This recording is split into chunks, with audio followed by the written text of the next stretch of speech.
Welcome to day 279. We are in Matthew, Mark, and Luke.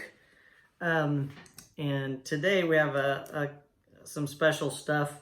Not a lot of stuff, just a few special things we need to revisit about the lake of fire versus the second coming, where Armageddon is. So we need to discuss those things, a couple different things to look at. But let's talk about being blessed first. In Matthew 13, verse 16. In verse 16, it says, it was talking about Isaiah, talking about with ears to hear and eyes to see and all that stuff, and referencing Revelation. Those people who have ears to hear and eyes to see can understand these things. And blessings to those people who are like that and do that. And we are the blessed people, because it says, but blessed are your eyes, be our eyes, because they see, and your ears because they hear. Okay? It says we are searching for this. We are reading this, learning and becoming more knowledgeable. And it says, God says, more understanding will be given to us for that. So that's a great blessing and a great thing to be listening to, because as you've done this, I mean, I want you to think about something. Look at this right here. This is what you've already done, and you've learned so much from that. And yet there's more that's going to be given to you. And the more you read, the more you are going to be given, the more understanding. So an awesome, awesome thing. Now, let's talk about the God seed, the good seed that's planted. I mean, the evil one comes and takes away those who have no footing. There's no soil for them to have any roots or anything like that. And even the ones who have a little bit of roots, they fade away very quickly. So it's important to always be learning and getting closer and closer to God's will and having that heart that is for God.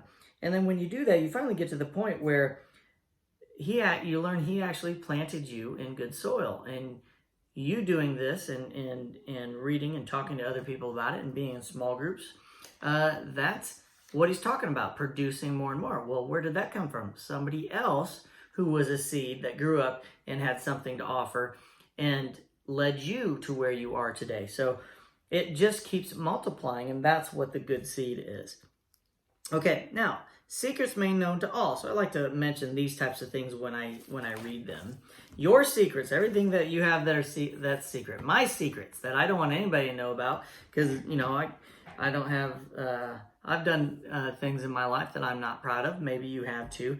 Well, guess what? If whatever secret's going to be made known. So in Luke 8:17 it says, "For all that is secret will eventually be brought into the open, and everything that is concealed will be brought to light and made known to all."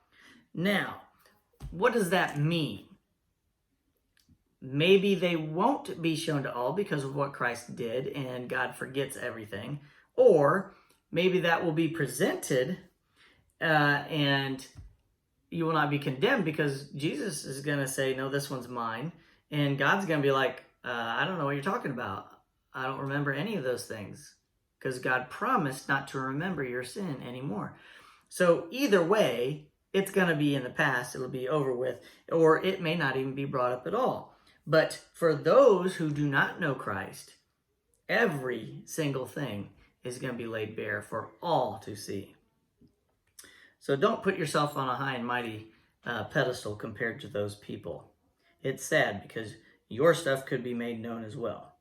In Mark 4:22, I think I have it as well.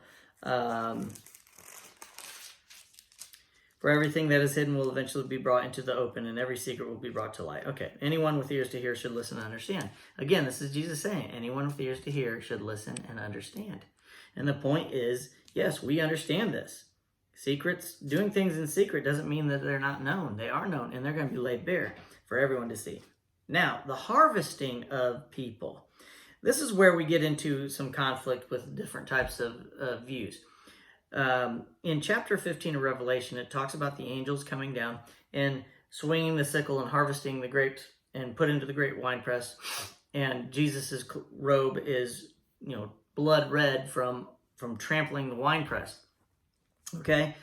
And then there's 7 more judgments. So in the tribulation 7-year period, there's 21 judgments, 7 trumpets, the 7 seals, 7 trumpets, and 7 vial judgments. And it's right before the last 7 judgments that the sickle swung and everybody's brought.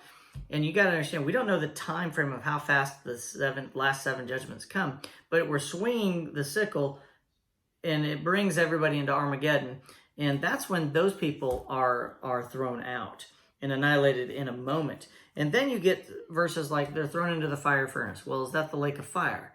Well, hell's an awful hot place as well. We don't know if it's right next to the lake of fire, the magma in the center of the earth. We don't know all of that stuff.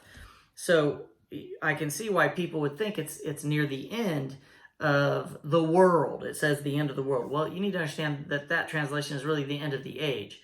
You had the Old Testament, and then Jesus came. That was the end of that age. And then Jesus comes at the second time. That's the end of the church age, and then sets up the 1,000-year reign. Okay? And then there will be an end of that age. So it's easy to get these all mixed up. But when you're gathering the harvest, that's Armageddon. Okay? And what happens in the end at the Great White Throne Judgment? The dead is raised. The dead are raised. And everybody's standing there. And the ones on the left go to their eternal damnation in the lake of fire. And the ones on the right go to eternal blessings and salvation. So what a wonderful thing that is for all of us who are saved, and horrible for everybody else. So you got to be careful when you're reading some of these things. All right, so I wanted to kind of point out that those types of verses are truly, in my opinion, the second coming of Christ, where he gathers everybody together for Armageddon. And they're separated.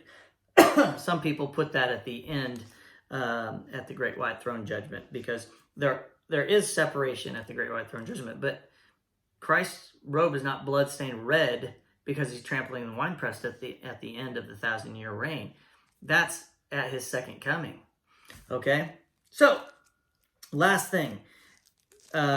Miracles. Luke 8, chapter 8, verse 23 through 25.